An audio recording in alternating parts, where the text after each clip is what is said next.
हो न विनोद। सरकारें सो रही है, जनता रो रही है, कराह रही है, आंखें नम हैं, कुछ बोल नहीं पा रहा हूं, कुछ कह नहीं पा रहा हूं, क्योंकि घटनाएं इतना निंदनीय है कि मेरे लफ्जों में बयां नहीं हो पा रहा है। आपके और हमारे घर की बहन बेटियां सुरक्षित है नहीं है, क्योंकि मैं जिस जगह से हूं वहां पे बहन बेटियों को रात के 12 बजे कुछ रसूखदार लोग आते हैं और गाली गलौज करके बच्चियों को उठा ले जाते हैं और अगले दिनों उस बच्ची का शव किसी नदी या तालाब में मिलता है। तो मैं कैसे समझूं कि बच्चियां सुरक्षित है? अगर सुरक्षित नहीं है तो उसका जिम्मेदार कौन है? उसका जिम्मेदार भी हम ही और आप हैं, क्योंकि हमने वैसी सरकार को चुन रखी है, वैसे लोगों को वोट दे रखे हैं जो न हमें सुरक्षित रख पाया और न हमारे बच्चियों को सुरक्षित रख पाया। आपको पता है और नहीं पता है तो डिजिटल मीडिया के पत्रकारों को सुनिए, आपको पता लग जाएगा कितना भयावह घटना है। मुजफ्फरपुर के दलित बच्ची जो 14 साल की है, उसका अपहरण किया जाता है, उसका रेप किया जाता है, उसका हत्या कर दी जाती है। हत्या इतना भयावह होता है कि मैं अपने लफ्जों में बयां भी नहीं कर पा रहा हूं। कैसे बयां करूं? कैसे उस बच्ची का दुख दर्द अपने लफ्जों में कह सकूं?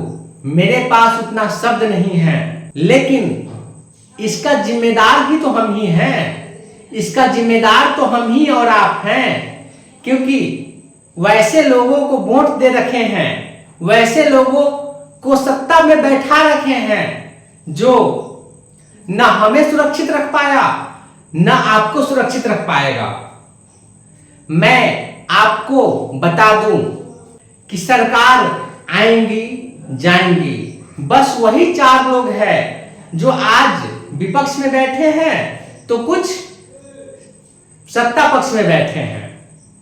बस आज 5 साल ये रहेंगे, 5 साल वो रहेंगे, 5 साल वो हैं तो 5 साल ये हैं, बस यही चलते रहेगा। न कुछ बदलने वाला है, न बदलने का सोच आप रखते हैं। बदलेंगे भी कैसे?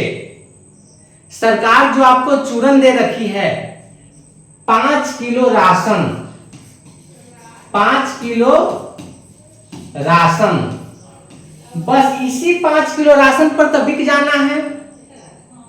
अपने वोट को 2 किलो मुर्गा, 1 किलो चावल, 1 किलो आटा पर बेच देना है।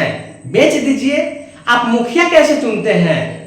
मुखिया भी मुर्गा और दारू पर चुनते हैं, चुनिए। विधायक कैसे चुनते हैं? आपके घर में लिफाफा में 1000 रुपया आ गया तो रुपया को रख लिए और वोट उसको दे दिए। तो जब तक आप वोट बेचते रहिएगा तब तक आप सरकार से सवाल नहीं कर पाइएगा। आज हमें बताइए ना कि उस दलित परिवार का हैसियत है जो 5 साल 10 साल केस लड़े, वो जो संजय राय है जिसे अभियुक्त बनाया गया है, उसको सजा दिला पाए? नहीं दिला पाएगा, क्योंकि आज जो जिस घर में ये घटनाएं हुई है, आज कमाएंगे तो आज खाएंगे, फिर कल के बारे में, रात में सोएंगे तो फिर कल के बारे में सोचेंगे। तो कैसे वो 5 साल केस लड़ लेगा बेचारा? नहीं लड़ पाएगा। उस बच्ची को न्याय नहीं मिल पाएगी। इसका जिम्मेदार कौन है? हम हैं, क्योंकि हम 5 किलो राशन पर बिकने वाले लोग हैं, हम दारू और मुर्गा पर वोट देने वाले लोग हैं। तो हम कैसे उस सत्ता पक्ष में बैठे लोगों से सवाल करें? आज नेताओं का जमावड़ा लगा हुआ है, लेकिन वही नेता उस गुंडे को कोस रखे हैं उस अभियुक्त संजय राय को पोसा गया है, वही लोग पोसे हैं जो आज उनके खिलाफ बोल रहे हैं। तो सवाल किससे किया जाए? सवाल करने के लिए क्षमता होनी चाहिए। आज देश में 58 ऐसी घटनाएं प्रतिदिन हो रही है रेप और मर्डर का। किसको किसको फांसी हो गया? नहीं हुआ फांसी। काहे नहीं हुआ? क्योंकि किसी परिवार के पास उतना क्षमता नहीं है जो 5 साल 7 साल 10 साल केस लड़े और अभियुक्त को फांसी दिलाए। क्योंकि सोचता है कि आज 500 रुपया हम उस वकील को देके आएंगे जो केस लड़ रहा है, अगर उसको नहीं देते हैं तो 500 में मेरा कल घर चल जाएगा। बच्ची तो चली गई, लेकिन आगे जो मेरा बच्चा है, 2 बच्ची है और बेटा है, उसको पढ़ाई लिखाई नहीं हो पा रहा है, उसको खाना नहीं मिल पा रहा है, तो ये 500 लेके हम उस वकील को दें? नहीं, क्योंकि उसने क्षमता नहीं बनाया।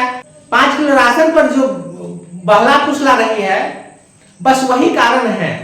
केंद्र सरकार का भी वही रवैया है, राज्य सरकार का भी वही रवैया है। ये सरकार आती है तो 5 किलो राशन देती है, वो सरकार आती है तो 500 का इलाज फ्री कर देती है, वो सरकार आती है तो 5वां तक फ्री पढ़ाई कर देती है। बस यही तो करती है। कुछ नहीं हो पाएगा, कुछ नहीं बदल पाइएगा आप इससे। अटल बिहारी वाजपेयी जी का एक वाक्य है जो आपको कहूंगा और कह के ही अपने वीडियो को विराम दूंगा कि भारतीय जनता को फ्री में कुछ मत दो, बस उसको 3 चीज दे दो। क्या? 1 शिक्षा, दूसरा चिकित्सा और तीसरा न्याय। बस 3 चीजें फ्री में दो। लेकिन आजकल की सरकारें सिर्फ राशन फ्री में देती है, बाद बाकी कुछ नहीं।